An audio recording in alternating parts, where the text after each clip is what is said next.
What's up, y'all? My name is JR, and for those of you who don't already know, I'm a huge movie and TV nerd. If you're new here, I appreciate you taking the time to check out my channel. I hope you consider sticking around and joining the film community I'm trying to build here on YouTube. So in today's video, I'm going to be doing something a little bit different. Instead of just simply giving my reaction and review of James Gunn's latest superhero film, Superman, I'm going to be talking to you guys about the 10 things I did not like wherein the movie is concerned. And just so you guys know, this video will contain spoilers, so if you haven't gotten around to going to see this movie yet and you don't want to know anything that happens in it, you might want to exit this video now. And with that being said, no more wasting time. Let's get into it.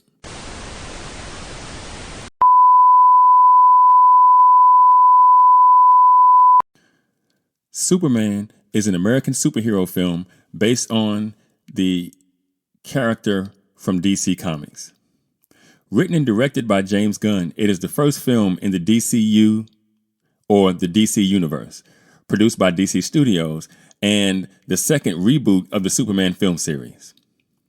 The film stars David Corenswet as Clark Kent, aka Superman, alongside Rachel Brosnahan, Nicholas Hoult, Eddie Gathegi, Anthony Carrigan, Nathan Fillion, and Isabella Merced. After Superman intervenes in an international conflict orchestrated by billionaire Lex Luthor, he faces unintended consequences and must win back public support with the help of his reporter and superhero colleagues. Now, development on a sequel to the DC Extended Universe film Man of Steel began on October 2014 with Henry Cavill set to reprise his role as Superman. But plans changed after the troubled production of Justice League in 2017, and the Man of Steel sequel was no longer moving forward by May of 2020. And at that point, Gunn began work on a new Superman film around August of 2022. In October, he became co-CEO of DC Studios with producer Peter Safran, and they began work on a new DC universe. Gunn was publicly revealed to be writing the film in December, and the title Superman Legacy was announced the next month. Now, Gunn was confirmed to be directing the film in March of 2023, and Corenswet and Brosnahan were cast that June. The subtitle of the film was dropped by the end of February in 2024, when filming began in Svalbard, Norway. Production primarily took place at Trilla Studios in Atlanta, Georgia, with location filming around Georgia and Ohio. Filming wrapped in July. The film's influences include the comic book All-Star Superman, and that book ran from 2005 to 2008, and it's by Grant Morrison and Frank Quietly. Now, Superman premiered at the TCL Chinese Theater on July 7th of 2025 and was released by Warner Brothers Pictures in the United States on July 11th. It is the first film in the DCU's Chapter 1, Gods and Monsters. The film received positive reviews and has grossed $416 million worldwide, making it the 9th highest grossing film of 2025 so far. Now, at the time of the making of this video, the movie has an 83% on Rotten Tomatoes based on 433 critic reviews, and its popcorn meter currently sits at 92%, with over 10,000 verified ratings. The film has a Metascore of 68 on Metacritic based on 58 critic reviews, and it has a user score of 7.4 based on 1,243 user ratings. And finally, the movie has a 7.6 out of 10 on IMDb with just over 4,600 ratings. So I know this video is a little bit late, but I finally got a chance to get to the theater to see this movie, and I'm going to go ahead and warn you guys off the bat right now. You're probably not going to like what I have to say about this film. Now, full disclosure, when the trailer started to roll out, a few months back, I became anxious about what it was that I was seeing. And I knew then that I probably wasn't going to like this movie. That's in part why I didn't go see it when the movie first was released. I wanted to give myself a chance to be convinced by initial reviews to let go of my bias and go see the movie with an open mind. Now, I didn't really mean to wait so long to see the film, but life started life, and as they say, and I wasn't able to get to the theater till just a few days ago. And I really do feel like I went into the theater when I actually did go with an open mind, truly in the spirit to be not just impressed from a technical standpoint, but also to be entertained. But alas, I was neither of those things. And I wanted to sleep on this for a day or two before I made a long form video because I knew that I would probably get a lot of pushback from the general public for saying that I didn't like a movie that's gotten pretty decent scores on all the aggregates, right? But I refuse to shuck and jive for clicks. You guys should know that if you've been here with me for a while. So I'm going to be honest with you guys. And honestly, I didn't get what I needed from this movie. And it really is a shame because I do think that with a few tweaks, it really could have been a movie that I enjoyed. And with that in mind, I thought, again, I would approach this video a bit differently than I typically do with a reaction and review and just list the 10 issues that I had with this movie. Now, issue number 1 was the movie's opening image. Now, right off the bat, I wasn't a fan of the way this movie started, with Superman basically arriving, if you want to call it that, in the Arctic, mere yards away from his vacation home, having been beat to shit in Metropolis, apparently, by someone the media members in the film are calling the Hammer of Baravia, right? As retaliation for Superman's meddling in Baravia's affairs. And as this is all happening, we get superimposed text explaining the scattered events of the last 30 years where Superman is concerned, which I'll admit was rather neatly organized, utilizing the number 3 to quickly catch us up to the present, starting 30 years in the past and ending, I believe, 3 minutes prior to the scene we're watching at the time. It's at this point that Superman, who appears to be pretty badly hurt, whistles loudly as he lays there in the snow and ice, and Krypto, Superman's dog, comes running. And after first attempting to play with Superman, he ultimately drags him inside the Fortress of Solitude where Superman is tended to by his gang of robots, who eventually use the power of the sun to heal him. Now, I don't like starting a movie like this, right?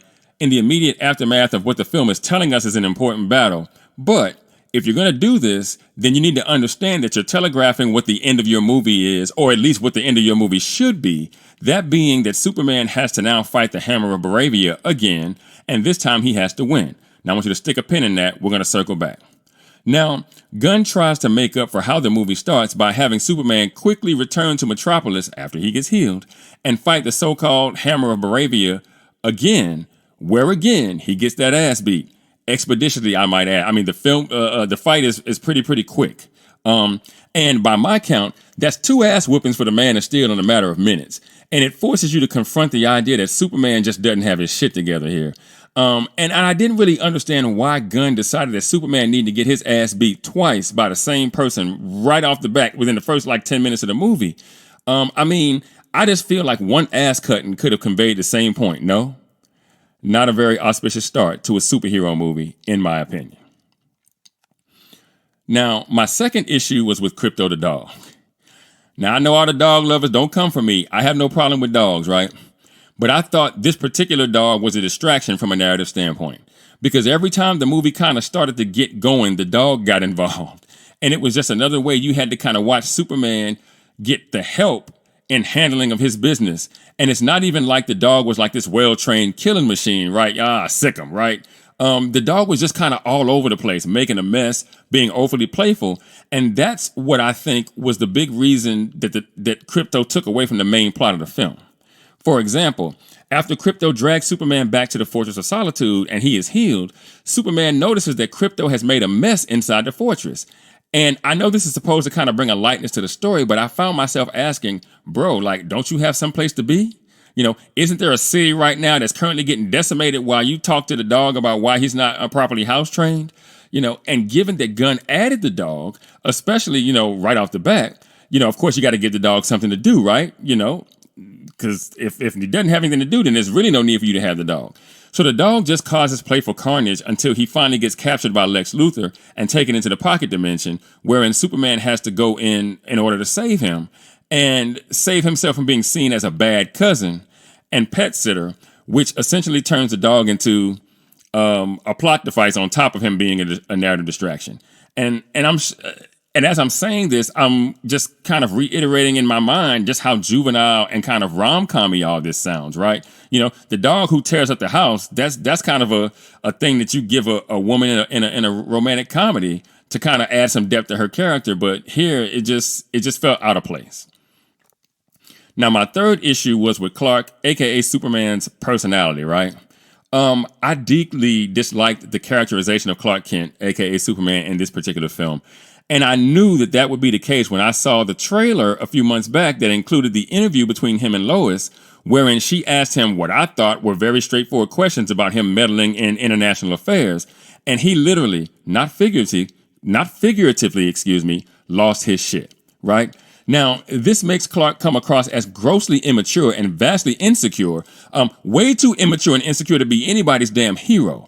And I don't know about you guys, but I like a stoic and steadfast Superman, especially where Superman is concerned. I think there's some other, I kind of, I kind of put it like a football team, right? You can have a wide receiver that acts a fool, but not a quarterback. You see what I'm saying? And Superman is like one of the quarterbacks of superheroes, especially in the DC universe. If you got Superman and Batman, I'm like, they quarterback this shit. You feel me? So I wanted Superman to be able to accept the responsibility of being the most powerful being on Earth, right? But in this movie, he never really does that. Instead, he just makes excuses for his impulsive behavior. And he made excuses for his behavior to a woman who, because of their close romantic ties, should absolutely be able to ask him, hey, do you think before you act, or do you just go do shit? Right? Without even thinking about, what, might come from it, what might come of it. And if I could compare him to Chris Evans' Captain America in the MCU, that's what I want my heroes to be, right? Captain America wasn't my favorite superhero, but when Chris Evans played Captain America in the first Avenger, he won my respect, right? Hands down, he won my respect. Because even though Captain America didn't always toe the company line, as in he didn't always agree with America's agenda, especially after he came out of the ice.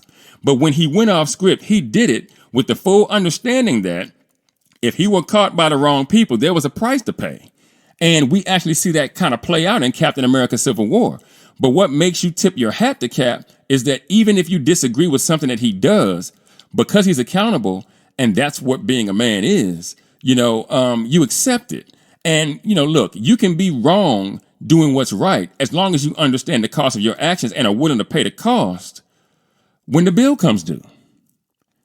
Now, you might also remember what happened to Henry Cavill's Superman in Batman vs. Superman, and wherein he violated a treaty to go and save Lois out in the desert when she was covering the story with the arms dealer.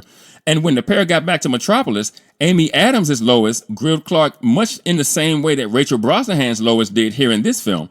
And the pair had a dialogue about it.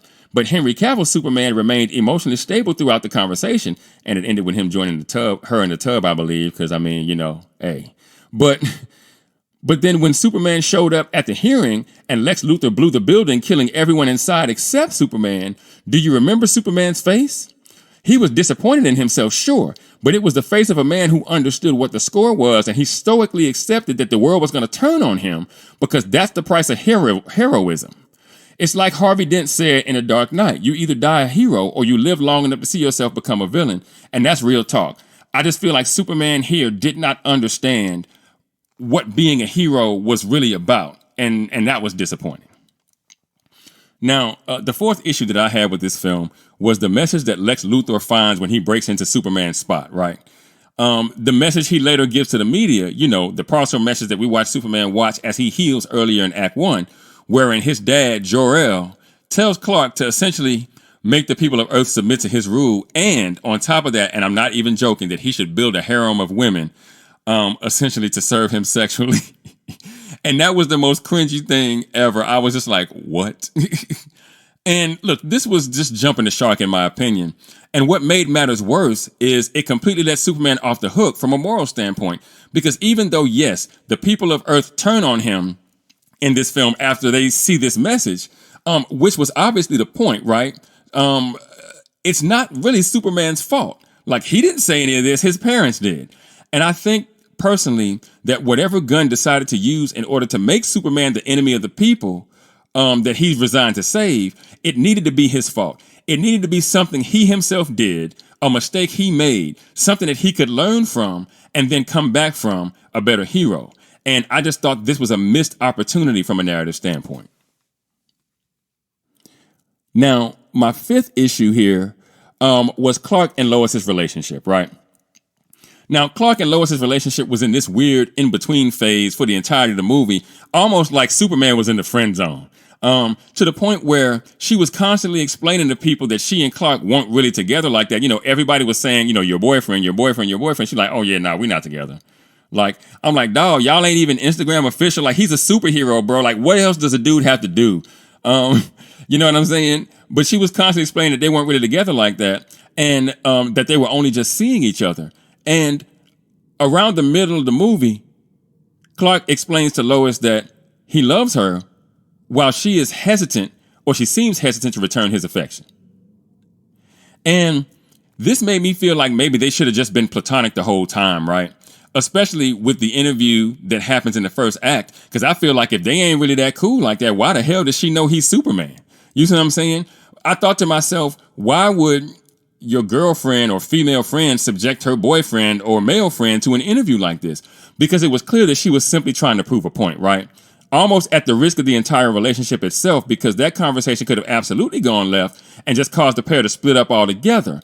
And maybe that would have even been something good, right? If they just decided, you know what, let's just not talk for a while. And then Lois would have kind of had her own character arc that would have been separate from Superman's character arc. And then maybe they come back together at the end of the movie and kind of say their I'm sorries and move forward from there. But the whole interview thing between the two just rubbed me the wrong way. And I could have dealt with it. I really could have if Clark hadn't crashed out during it, right? If maybe he had just been convinced that he was wrong for doing what he was doing the way that he was doing it. And then I don't know, I think that would have worked a little bit better than him just kind of, standing up and yelling and screaming and doing all that stuff. And I don't know, it just made me look at him sideways for the remainder of the film, and I was hearing myself think in Killmonger's voice, is this your hero? You see what I'm saying? Now, the number 6 was the crowded cast. I just thought there were too many characters in this film. More specifically, there were too many metahumans, right? You had Guy Gardner, you had Mr. Terrific, and Hawk Girl, the Justice Gang, or not, whatever. Then you had Metamorpho, Ultraman, and Angela Speaker, aka the Engineer. The film just got really crowded really fucking fast. And look, as a writer, when you do a thing like this, you have to give everybody stuff to do. But see, this movie didn't play like, Avengers Infinity War or Avengers Endgame, right, where everybody's kind of, equally kind of contributing or whatnot. And I figured that if this is going to be the first film in the new DCU, I'm like, I think Superman needs to be a standalone. And it just, because everything that you give another superhuman character to do ultimately takes away from what the title hero gets to do. And that was another problem that I think this film ran into, that I thought Superman's arc was missing a lot. And it was because he spent way too much time, especially during Act 2, needing saving. Typically, if the hero gets captured, and it happens in Act 2, then he has to get himself or herself free in time to do work in Act 3. But here, Superman has to get rescued from the pocket dimension by Mr. Terrific and Lois of all people. And again, I want to be clear, this is not me trying to say that Lois is incapable of being heroic. But that mission was way above her pay grade, right? You saw Mr. Terrific had to basically trap her in a bubble on the beach at the internment camp so she didn't get killed while he made short work of all the military personnel that was stationed there. And I thought her time would have been better spent in this particular film trying to solve the mystery of what Lex Luthor was up to with Jimmy, instead of having Jimmy Olsen basically be the focal point of that subplot.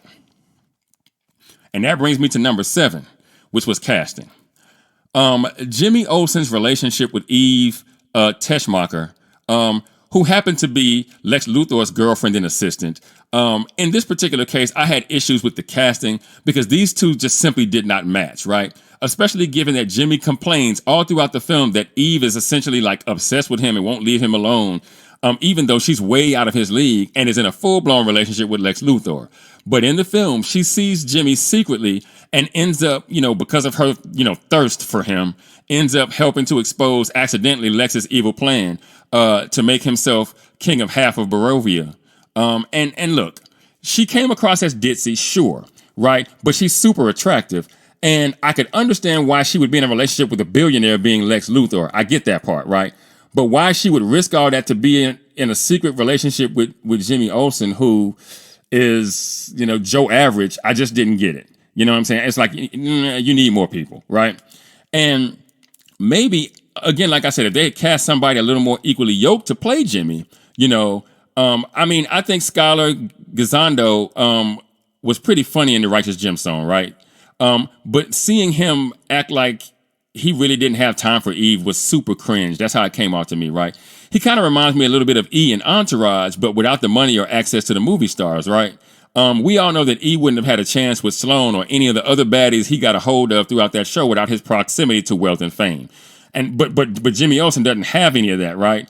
And I also want to take a moment to state that I didn't really like the casting of Clark's foster parents either, but they were only in the movie for a few minutes, and so it's not like what they looked like had any real bearing on the events of the film from a narrative perspective, unlike the Jimmy and Eve situation.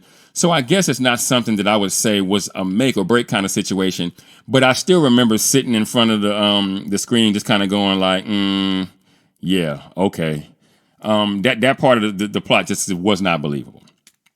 Now, number 8 is there were just too many overly silly and nonsensical plot points and kind of mini beats here.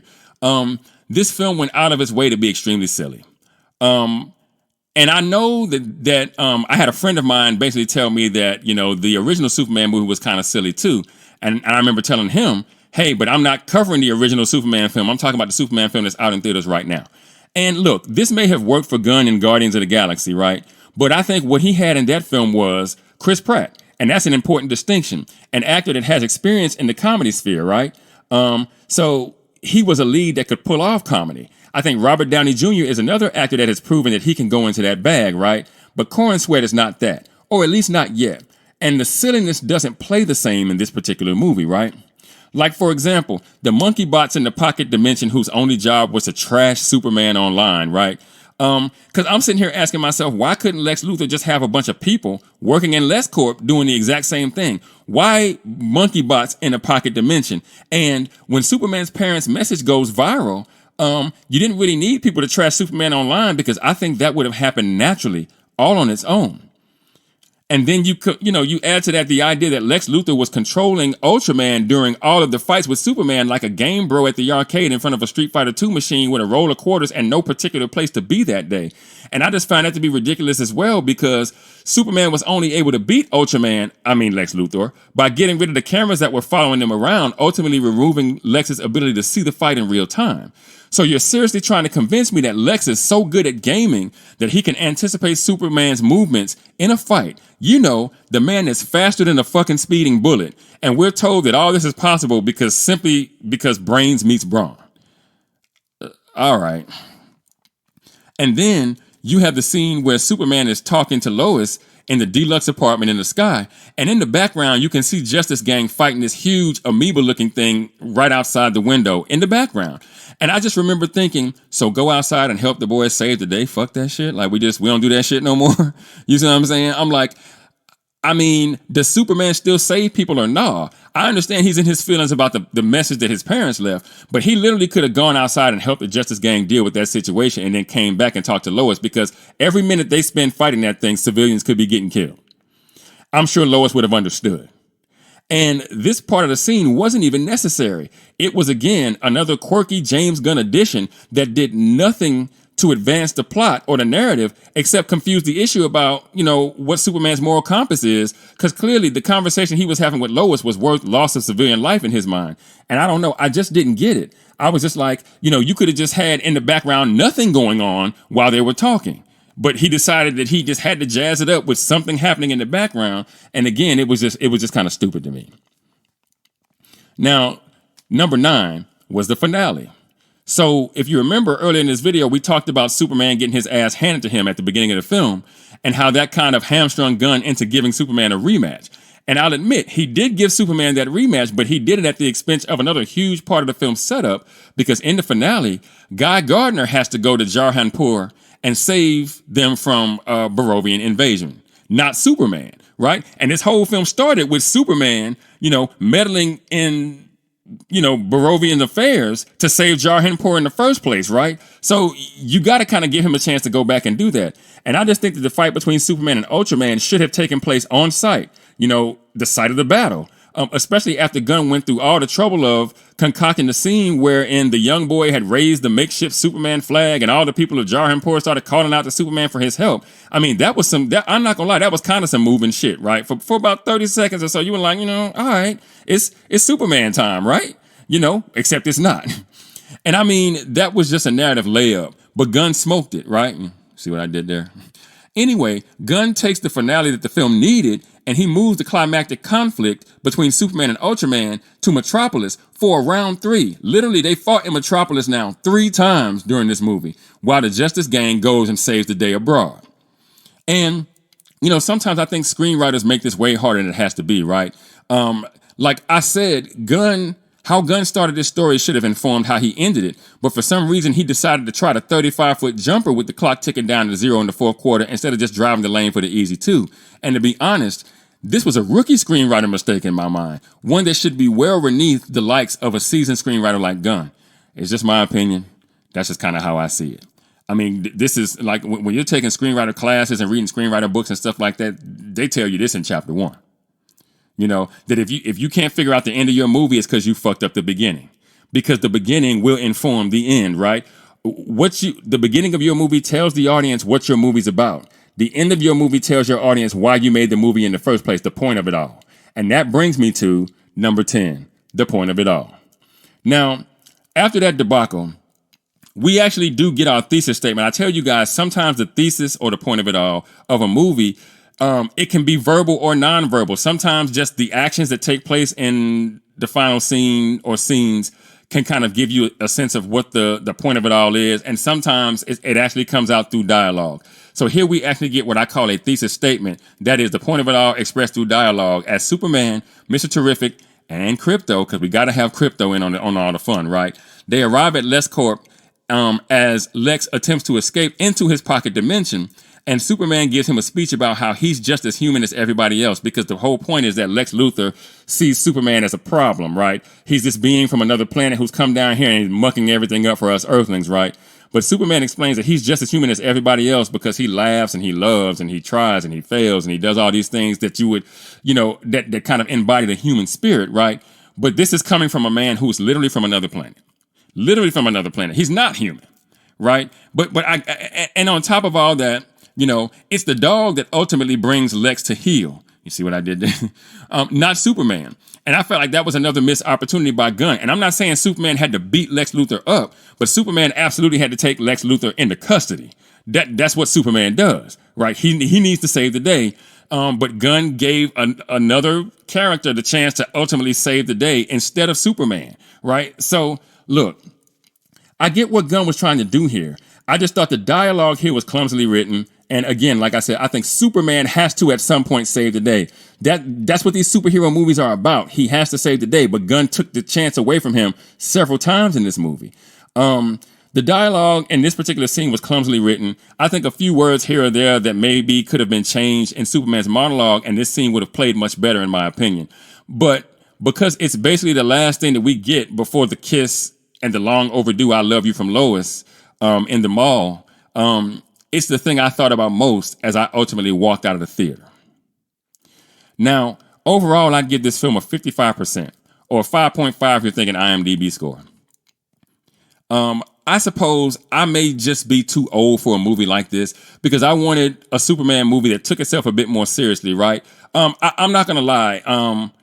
I do understand that some Superman movies have been silly in the past, but we live in a post-Captain America world now. And like I said, Chris Evans did such a good job playing Cap. That's kind of that set the bar pretty high for superhero characters. And look, Batman would never. When I think about Batman Begins and The Dark Knight and The Dark Knight Rises, which are the 3 best Batman movies ever made, argue with your mama. Okay, Batman would never. Batman was a serious dude. And that's what I kind of was hoping for Superman. I wanted a Superman that would be stoic and steadfast, not one that couldn't even make it through an interview being conducted in private by his own girlfriend without coming completely fucking unglued, right? And this movie also isn't as smart as Gunn likes to think it is, right? Because you can't have a movie with a serious point that's joking all over the place and then expect people to take the serious point seriously, right? See, that just doesn't work. Imagine a movie about police brutality that's a comedy. You see what I'm saying? Like, no, it just doesn't work. You know what I mean? And so, as you can see, that remnants of this story are about immigration, but Gunn also does enough throughout the film to completely undermine the very point it seems like he's trying to make. Thanks again to the scene involving Superman's parents, right? The people didn't turn on Superman for being an immigrant. They turned on Superman because his parents was basically like, hey, man, I need you to go out here and subjugate all the people on Earth, right? And while you're subjugating all the people on Earth, you need to take the women specifically, make a harem, and just get busy. Yeah. So they didn't hate him for being an immigrant. They hated him because his dad was basically like, smash. Get your smash on. You see what I'm saying? Now, look, all in all, this was a superhero film that I'm sure a lot of you guys will tell me you really liked. If the aggregate scores are any indication, right? And don't get me wrong, I think it's absolutely fine for you guys to like this movie, right? I fully understand that I watch films a lot differently, being that I write them. I go to the theaters looking for, the technical aspects of the film just as much as I look for everything else. And a lot of people just go to the movies like, I want my popcorn, I want my Slurpee, and I want my candy, and I just want to sit here and just enjoy a film. If you guys could see me when I go to the movie theater, my phone is out the whole time, and I literally take notes for 2 hours. Meticulous notes for 2 fucking hours. That's how I watch these movies. So when I get on here and I say these are things that I've thought deeply about. And these are compared to everything that I've learned about screenwriting in the subsequent 10 years that I've been doing this, right? And, look, I was not entertained, if I can be completely honest with you. In fact, I found myself clock watching about halfway through to see how much longer the film would be based on the film's runtime. And I even thought about what might happen if I walked out before the film was over, but I knew I needed to stick it out because, well, for one, I had paid for a ticket already. I mean, and movie theater tickets ain't getting cheaper these days. They get more expensive. And I knew that I needed to be able to talk to you guys about what I thought about the film, and you can't really do that if you haven't watched the whole thing.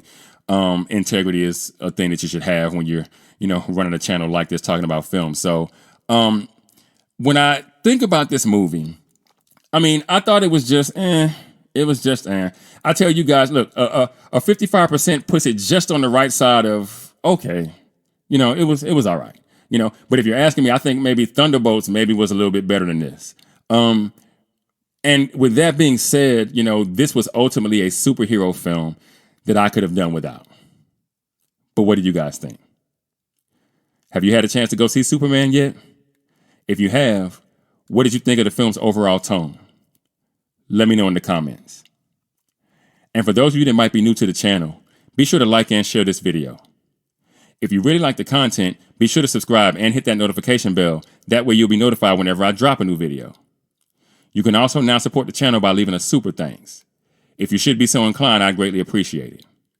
Also, be sure to go and check out themadScreenwriter.com for more television and film reviews and info on my upcoming film projects. And with that, I'm going to go ahead and get out of here. I got screenplays to write. And I'll catch y'all in the next video.